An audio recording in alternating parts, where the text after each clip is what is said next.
but I also believe in the state. We do. Right. I was educated in a good school of economics, not like you. You went to Chicago, right? Okay. But this idea somehow was ignored in the 90s. There was the idea that thanks to international trade and investment, only thanks to economic globalization, we will have prosperity, and prosperity by itself, the kind of prosperity that was then envisioned, will provide for the solution of some problems that, if we look back, cannot be solved by the action or the policies of individual countries alone. And there was not any meaningful, significant undertaking to achieve the kind of international coordination if you want to have this global governance, which in more technical terms, as I suggested 2 nights ago, has to do about the provision of global public goods. This basic idea was ignored. It is not that it was not talked about. It was not that there were not important intellectual or political contributions towards this end. If we go back to the very early 90s, there was a report which was called Global Neighborhood, which was started, by the way, by Billy Brandt before he died, or very distinguished people participated. And I think they stated very clear the case that we needed to build a new system of global governance if we really wanted to prevent our new modern globalization to be at serious risk. And yet, all of this was ignored. Later on, there were other efforts, including some of which I was a direct part, where enormous emphasis was put in this idea. More recently, as Alan recalled, well, we were talking about global imbalances, which in my view is at the source, fundamental source of the present crisis.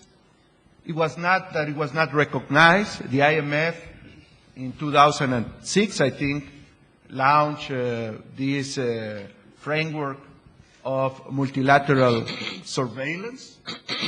At the same time, there were efforts in what used to be called the Financial Stability Board. Now it's called Financial Stability Forum, or the other way around.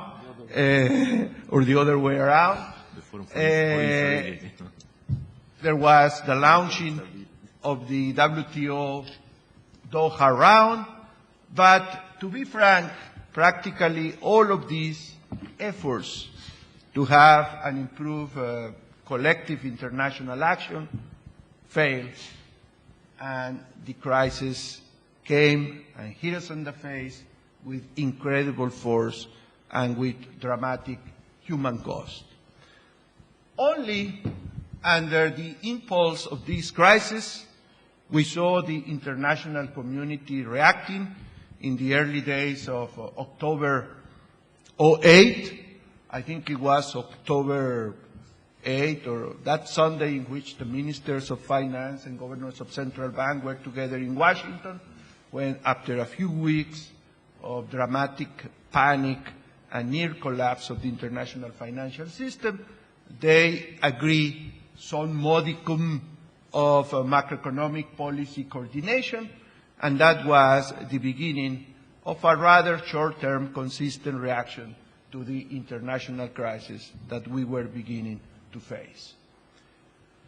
Some of us were really hopeful that that event and a few other subsequent events will mark a renaissance of international coordination, cooperation, and even multilateralism. It was somehow encouraging that finally this whole idea, first put forward in the Global Neighborhood report, that there should be something like a Security Council for Global Economic Affairs was at the leaders level, was put in practice with the G20 meeting in Washington, then in London, then in Pittsburgh. We saw concrete actions like the additional resources to the IMF that Santiago was mentioning, decided at the London summit, G20 summit, which I think was not only symbolic, but terribly important to contain the crisis in emerging countries like Mexico, Brazil, and Turkey. And the irony, not the irony, but I think the expected result is that we didn't use the resources.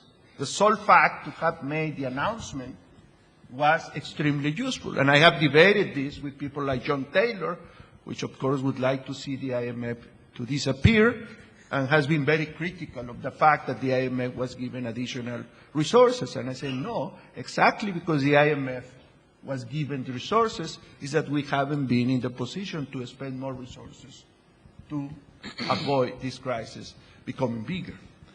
But my enthusiasm that I had early in 2009 is beginning to weaken, because the momentum that was building is now decreasing. If I go back to the G20 declaration in Pittsburgh, well, I can read impeccable diagnosis of the situation. Leaders are saying, number one, we need to have a coordinated effort to prevent the eruption anew of the global imbalances. Because they are very aware that under the present policy track, much sooner than later, we will be facing again huge and destabilizing global imbalances.